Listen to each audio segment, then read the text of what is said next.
지금 북한과의 대화가 전혀 이루어지지 않고 있는데 이 평행선을 달리고 있는 와중에 이제 대통령님만의 어떤 전략이 있으신지.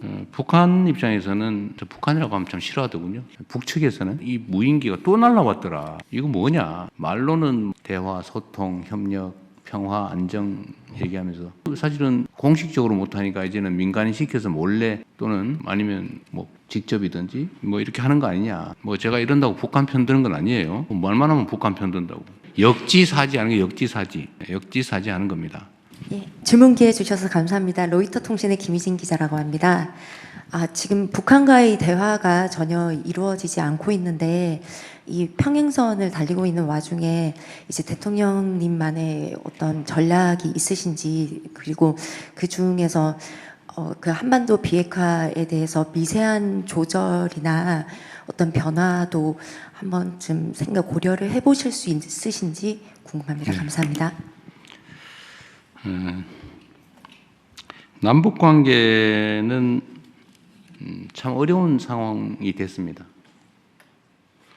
지금도 이제 무인기 침투 문제 때문에 좀 소란스럽습니다.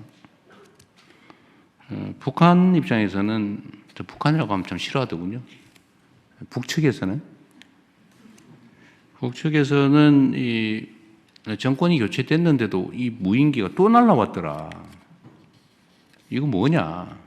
말로는 뭐 대화, 소통, 협력, 평화, 안정 얘기하면서 뭐 사실은 공식적으로 못하니까 이제는 민간인 시켜서 몰래 또는 아니면 뭐 직접이든지 뭐 이렇게 하는 거 아니냐. 뭐 그런 의심도 들었을 테고, 원래 자라보고 놀란 것은 소통 보고 놀란다고 불신이 막 거기에 달아 있는 거죠. 제가 전에도 한 말씀드렸습니다만 뭐 제가 이런다고 북한 편드는 건 아니에요. 뭐 말만 하면 북한 편든다고. 역지사지 하는 게 역지사지. 역지사지 하는 겁니다. 상대의 입장이 돼봐야 대화도 되고 뭐 조정도 되고 협의도 되고 하지 않겠어요. 저는 이제 야당 대표를 하고 있을 때도 마찬가지였지만 새로운 현상을 봤어요. 이 북측이 6.25 전쟁 직후에도 하지 않았던 행동을 하더라고요. 어떤 거냐? 그 군사 분계선에다가 3중 철책을 설치하는 거예요. 철책을 3중 철책을 설치해요. 돈 들여가지고 막 도로 만들고. 북한으로 연결돼서 그 돈 들여서 만들었던 철도 다 끊고 다리 뭐 도로 다 끊고 거기다 둔덕을 쌓아요. 왜 그럴까? 결국 제 추측으로는 전차 방벽을 쌓은 거 아니야. 북쪽으로 뭐든지 못 넘어오게 막으려고 했던 것으로 생각이 됩니다. 6.25 전쟁 이후에 한 번도 하지 않던 행동이에요. 뭐 돈이 남아서 하는 것도 아닐 테고요. 그런 걸 보면 남북 간의 불신과 증오심, 대결의식이 얼마나 높아졌냐를 알 수 있죠. 그런데 정권이 바뀌어서 우리는 강력한 국방력, 뭐 안보 역량은 키우되 대화와 소통을 통해서 싸우지 않아도 되는 상태, 싸울 필요가 없는 상태, 싸우지 않고 이기는 상태가 아니라 싸울 필요가 없거나 싸울 여지가 없는 평화적 공존의 상황, 이게 가장 확실한 안보다. 그게 경제 성장 발전에 가장 크게 도움이 된다라고 생각을 해서 대화하고 뭐 유화적인 조처도 하고 있습니다만 반응이 없어요. 그 와중에 어쨌든 이 무인기 사건이 터져서 이재명 정부도 믿을 수가 없겠다라는 또 하나의 징표 핑계거리를 만든 거죠, 우리 입장에서는. 그래서 이게 꽤 엄중한 사안입니다. 철저히 조사하고 잘 대책을 세워야 되는 이유죠. 그만큼 한 남북 관계는 어렵습니다. 그리고 이 쌓인 불신과 적대 의식이 너무 커서 중국 시진핑 주석의 말씀처럼 석자 얼음이 어떻게 한 번에 놓겠냐, 이런 얘기도 우리 남북 관계에도 적용이 될 수 있을 것 같습니다. 남북 간의 관계에 대한 전략은 뭐 단순하면서도 뭐 확실하죠. 확고한 방위력, 억지력을 확보하고 그 기반 위에서 이 방위력과 억지력으로 위협하는 게 아니라 대화하고 소통하고 협의하고 존중하고, 그래서 공생공령의 길을 같이 살고 같이 번영하는 길을 만들어간다. 통일은 지금 뭐 통일은커녕 뭐 전쟁 안 하면 다행인 상황인데, 그건 좀 뒤로 미루더라도 평화적 공존이 가능한 상황으로 최대한 할 수 있는 걸 해나간다. 그 속에서 미국의 역할이 매우 중요하다고 생각이 돼요. 미국 트럼프 대통령이 약간 독특한 분이시긴 한데, 그 점이 한반도 문제 해결에는 크게 도움이 될 수 있다고 생각됩니다. 북미 대화의 가능성도 여전히 열어놓고 계시고, 또 트럼프 대통령 같은 스타일, 그런 게 김정은 위원장하고 대화에 도움이 되는 것 같아요. 그래서 그 길을 좀 우리는 좀 잘 열어가자. 제가 페이스메이커 역할을 하겠다. 뭐 우리가 직접 하는 건 어려운 상황이니까 피스메이커의 평화 만들기가 성공을 하면 뭐 한반도에 도움이 되니까 우리는 그 여건을 최대한 조성해 나가겠다, 이 말씀을 그때 드린 바가 있는데, 뭐 그 점은 여전히 똑같습니다. 그리고 비핵화가 이 사실 본질에 관한 거죠. 네. 결국 북한이 핵무장을 하고 핵 보유국으로 공식 인정받기를 갈망하고 있죠.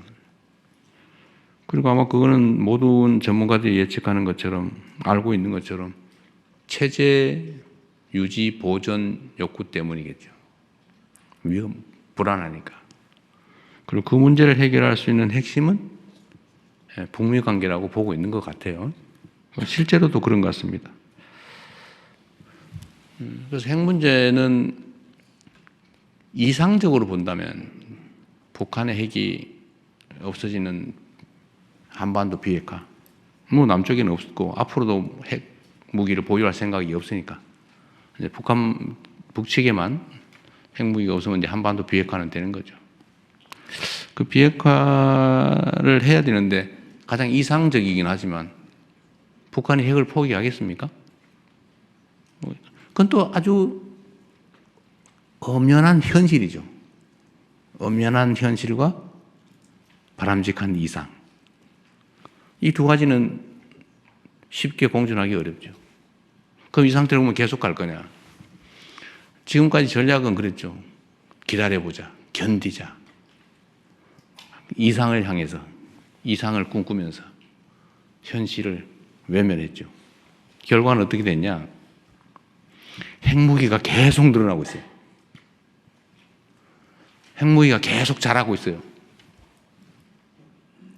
지금도 1년에 핵무기 10개에서 20개 정도를 만들 수 있는 핵물질은 계속 생산되고 있죠. ICBM 기술도 계속 개선되고 있겠죠. 언젠가는 북한 체제 유지에 필요한 핵무기 체계, 그리고 미국을 포함한 전 세계를 위협할 만한 미사일, ICBM 기술 이런 걸 다 확보를 하고 그 다음에 남으면은 이제 넘치겠죠. 넘친다는 의미를 이해하시겠죠. 해외로 나가겠죠. 국가 밖으로, 국경 밖으로 전 세계 위험이 도래하겠죠. 이렇게 놔두는 게 과연 바람직하냐. 그래서 결국 실용적으로 접근하자라는 게 제 생각입니다. 제가 공개적으로 말씀을 드렸던 것처럼 현실을 인정하자. 그것도 이상을 포기하지 말자. 그럼 현실은 뭐냐? 계속 늘어간다. 제가 트럼프 대통령에게도 시진핑 주석에게도 다 이렇게 얘기했던 똑같은 내용입니다. 공개적으로 한 얘기도 똑같죠. 더 이상 핵물질을 생산하지 않고 핵물질이 해외로 반출되지 않고 ICBM 기술을 더 이상 개발하지 않게 하는 것도 이익이다. 현재 상태 중단하는 것도 이익이다. 이건 현실이다. 아무도 손해보지 않는다. 중단시킨다고. 모두에게 이익이 있다. 그럼 거기에 대해서 일부 보상을 하면서 1단계로 이상은 포기하지 말고 가장 현실적인 거 중단하자. 는 협상을 하자. 다음은 핵 군축하자. 군축 협상하자. 그리고 길게는 비핵화를 향해서 가자. 뭐 체제 보장이 확실하고 관리 비용 많이 들고 그러면 뭐 없을 수도 있겠죠. 근데 그렇게 만들어 가야 되는 거 아니야. 단기, 중기, 장기로. 이 얘기를 저는 이제 정상들을 만날 때마다 하고 있죠. 그리고 이 점에 대해서 또 뭐 그러면 비핵화를 포기하는 거냐, 뭐 비핵화는 뭐고 핵 없는 한반도는 뭐고 왜 말이 다르냐, 뭐 온갖 얘기들이 있죠. 저는 모든 문제는 실용적으로 접근하자는 겁니다. 실제 도움이 되는 방향으로. 그리고 상대가 받아들일 수 있는 걸 해야지. 뭐 절멸시켜서 없애버릴 수 없다면, 현실적으로 존재하는 거라면 그렇게 상대를 인정하고 상방이 받아들일 수 있는 모두에게 도움되는 방법을 찾아가자라고 지금 계속 설득하는 중입니다. 뭐 효과가 있을지 없을지 모르겠지만 저로서는 제가 국민 여러분의 권력을 위임받아서 대한민국의 국정을 담당하는 한 대한민국 국민들에게 그리고 대한민국에게 또 전 세계에 그리고 북한에게도 북측에게도 도움되는 실용적인 길을 좀 찾자는 게 제 생각이고 또 그렇게 계속 추진해 나가겠습니다. 하여튼 대전제는 그렇습니다. 나라의 힘을 키우는 것입니다. 그리고 대외적 문제, 안보, 국방, 외교 이 분야에 관한 한은 좀 정략적 접근을 좀 자제하고 이런 점에서는 힘을 좀 모아가자 이 말씀을 좀 부탁 말씀 드립니다.